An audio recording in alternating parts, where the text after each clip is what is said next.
Assalamualaikum warahmatullahi wabarakatuh.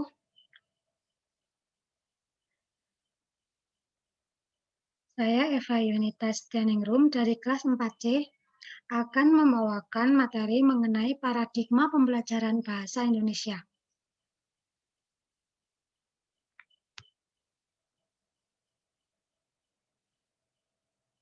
Perkembangan bahasa Indonesia, yaitu bahasa Indonesia terus-menerus mengalami perkembangan, baik pada tataran fonologi, morfologi, sintaksis, semantik, maupun wacana. Dari semua perkembangan tersebut tidak luput dari pengaruh perkembangan ilmu pengetahuan, teknologi, seni, budaya di era milenial. Jadi semua perkembangan-perkembangan dalam bahasa tersebut merupakan pengaruh dari perkembangan dari ilmu pengetahuan, teknologi, seni, dan budaya di era milenial ini. Kemudian, masalah apa yang dihadapi guru dalam masa perubahan pada era milenial ini? Yang pertama adalah pemilihan media pembelajaran. Pemilihan media pembelajaran yang salah akan mengakibatkan penyampaian terhadap siswa itu tersendat atau mengalami kendala materi yang kita sampaikan tidak sampai kepada siswa tersebut. Kemudian yang kedua, ada perubahan kurikulum pembelajaran bahasa Indonesia, juga mengubah paradigma pendekatan metode teknik dan media pembelajaran pun terbaikan sehingga tetap bergeming dengan bahasa dan model pembelajaran bahasa Indonesia klasik yang kurang menarik dan tidak menyenangkan bagi siswa.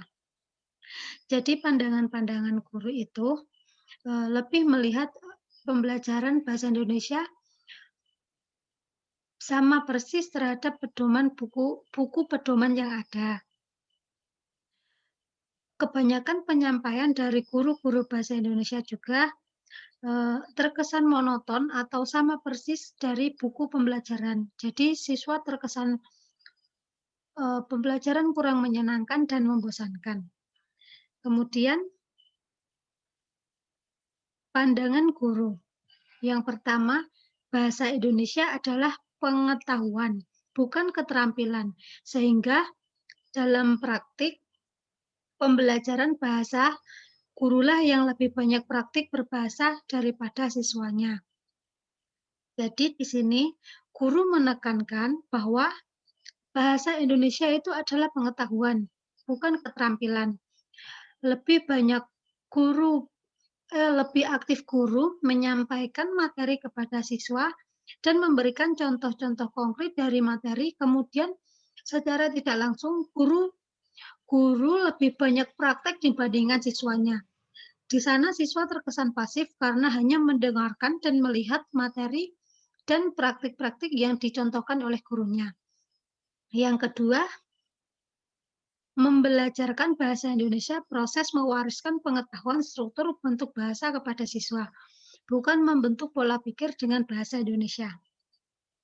Jadi, guru-guru itu lebih menekankan bahwa bahasa Indonesia itu pembelajaran yang dari dulu hingga sekarang hanya mewariskan saja tanpa ada perubahan sama sekali. Padahal seharusnya pada kenyataannya siswa lebih banyak menghafal dari bentuk bahasa daripada praktik berlatih membentuk pola pikir. Pola pikir kritis dan kreatif menggunakan bahasa Indonesia sebagai penghala informasi ilmu pengetahuan, teknologi, dan budaya, serta wahana ekspresi dari dan akademis. Dari sini, kenyataannya siswa lebih banyak menghafal daripada membentuk pola pikir yang kritis dan kreatif. Sedangkan bahasa Indonesia itu sendiri merupakan ilmu yang terkesan turun-temurun dari pandangan seorang guru. Di situ menimbulkan, pola pikir siswa karena bahasa Indonesia itu adalah turun-temurun, jadi tahun ke tahun itu materinya sama, kemudian timbullah pola pikir siswa untuk menghafal materi tersebut. Padahal kenyataannya yang dibutuhkan oleh siswa adalah pola pikir mengenai pembelajaran bahasa Indonesia yang kritis dan kreatif, sebab bahasa Indonesia selalu mengalami perubahan menurut zamannya sendiri, termasuk dalam sekarang ini bahasa Indonesia dalam kurikulum KTSP dan kurikulum 13 mengalami sedikit perubahan. Kemudian, lantas bagaimana mengubah paradigma pembelajaran bahasa Indonesia dari pembelajaran klasik yang bersifat hafal struktural ke pembelajaran bahasa yang fungsional, pragmatik, bersifat teks dalam berbagai genre? Yang pertama, dengan kurikulum 2013 atau K13, paradigma pengajaran bahasa Indonesia yang berpusat pada guru dan isi materi ajar yang mengutamakan capaian hasil belajar kemampuan kognitif sudah berubah menjadi paradigma pembelajaran bahasa yang mengutamakan proses dan kebermaknaan hasil belajar. Yang kedua, jargon pembelajaran bahasa yang berlaku sekarang yaitu jangan ajari siswa semata-mata pengetahuan bahasa, tetapi belajarkan mereka berbahasa sesuai kebutuhan komunikasi dalam dunia mereka.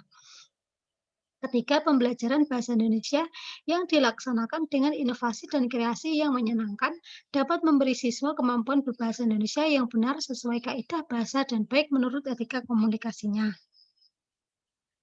Dari poin kedua,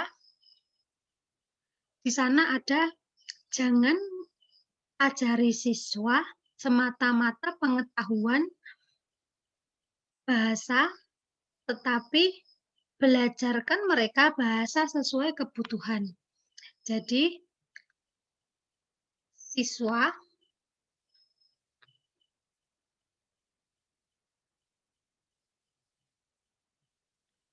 di sini siswa lebih perlu pembelajaran tentang bahasa Indonesia yang dapat diamalkan dalam kehidupan sehari-hari daripada pembelajaran bahasa Indonesia yang sesuai dengan materi,